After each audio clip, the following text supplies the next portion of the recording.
I need you to hold out your left hand here for me, just like that. And I'm sorry, what's your name again? Caitlin. Caitlin. Excellent, Caitlin. I'm going to give you that glass. You're just going to hold it right there. You're going to kind of be the eyes of the audience. And I'm sorry, what's your name again? Tiffany. Tiffany. Caitlin and Tiffany. Excellent. I'm gonna need you in just a second, but not quite yet. Okay. Okay. What I'm gonna do is this. Caitlin, you're right up front. You're gonna be the eyes of the audience. Like I said, all I need you to do is tell me how many coins do you see there? 4. Good answer. Look at that. Back in the 19th century, they used to believe in this force called ether. No, that's not the stuff I used to take on my dates. But I'm revealing too much. I'm sharing too much. I'm sorry. But it was this idea that everything in the universe was connected by like a force. So like I could in other words, the coins are connected to the glass, and the glass is connected to you, but I'm connected to the glass and the coins, even though there's nothing here.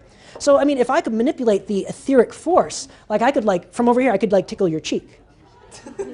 Well, not that cheek, sir. That's a different. I'm not getting paid enough for that show. I'm sorry, but I'm teasing. I'm teasing. But if I could manipulate those forces, maybe I could manipulate other objects. This is a trick right out of the 19th century. What they would do is they try to manipulate those coins, inanimate objects, from here. Now it'd be kind of scary if they start moving. It would freak me out too.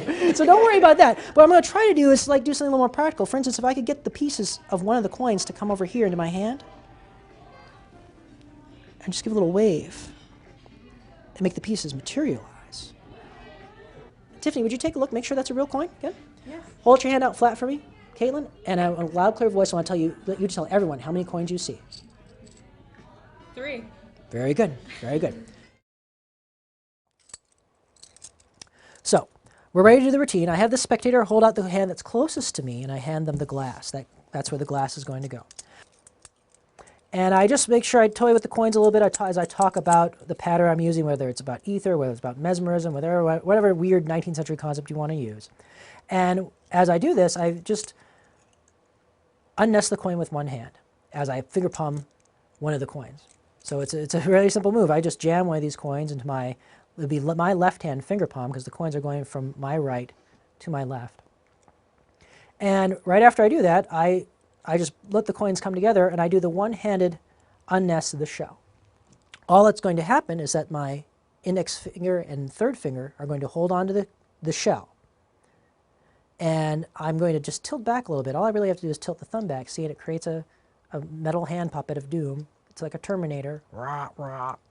And that's all I need to get that coin just to tilt back a little bit. I can then push it forward so I get a fan. So this isn't a really tasking moment. You're talking, you're doing your patter, whatever you're doing at this point to get people to listen to you. And while you're fussing with the coins, you unnest the shell, so you have a fan of 4. At the same time, you just keep one of the coins in finger palm. This isn't like a very heavy move. I just push one of the coins off, I keep the coin in finger palm, and immediately unnest. So they see 4 coins. I turn to the spectator and I say very specifically, how many coins do you see here? And they say 4. Now the reason why I used to say, and then I learned very quickly this is not the thing to say, how many coins are in the glass? And then they do this. And they start poking around and trying to figure out. You don't want them to do that. You don't want them to do that. So I say, how many coins do you see here? And they say 4. And I say, excellent. And I just put the coins into the glass. And because of the shape of the glass, the shell nests. So the coin with the shell is on the very bottom right now. But they're looking at it from the side. And if they start to look at it, what you can do is, if you're worried about them looking down at it, they're not going to be able to see. You can't see. You can't tell by looking into it how many coins there are. The problem is that since I'm tilting it, it's causing a little bit of shit. But even if I tilt it, you can't really tell how many coins are there.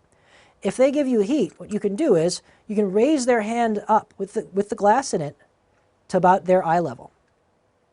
And so from their perspective, all they're seeing is this. And you can't really tell how many coins are in there. You got the one coin, you're one ahead of them now, concealed here in this hand. Now you can do whatever you want. You can take your time. Sometimes when I produce this coin, what I'll do is I'll do a quick changeover. I will simply pretend to grab a little bit of nothingness over here, show it on every side. I'll transfer the nothingness over to this hand, and then I'll make the coin appear. All I'm doing there is I'm doing a push-through changeover.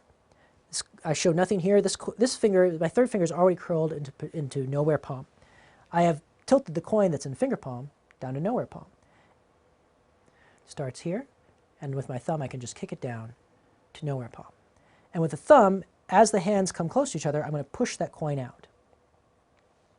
So it goes from here to here.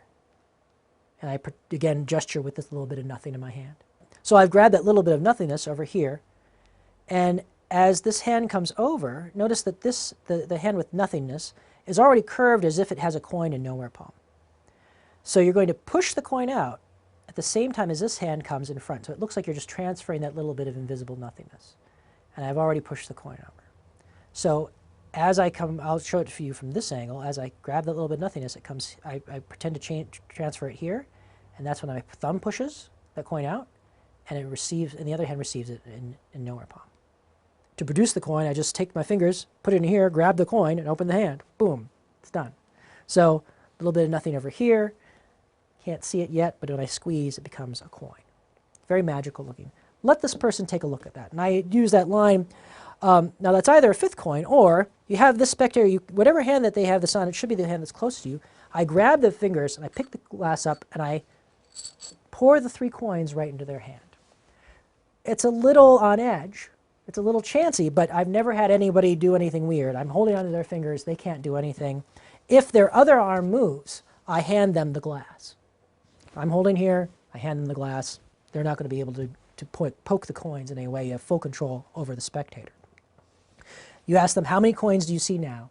And they say 3. What their answer is very important. You say nice and loud, how many coins do you see?